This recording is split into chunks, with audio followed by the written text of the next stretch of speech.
Ang lagi namin sinasabi, we are not selling motorcycle alone. We are creating a community. Ano ba yung tinatawag nating community and what seems to be the reason why we are trying to create a community? Number one is the tambikes and then the rides.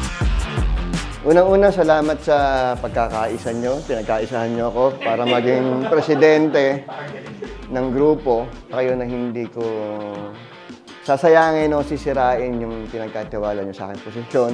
Hindi naman ito nabubuo lang o tatakbo na maganda sa ating mga officers lang. So, kailangan din natin siyempre yung pakikipagtulungan, cooperation ng bawat miyembro. As president, so umaasa ako na sa tulong din ng ibang officers saka sa mga members, pagtulong-tulungan natin na may taguyod ng maganda itong grupo. Tulong-tulong na lang para makagawa tayo ng mas maganda, hindi lang sa rides, para makatulong din tayo sa ibang tao.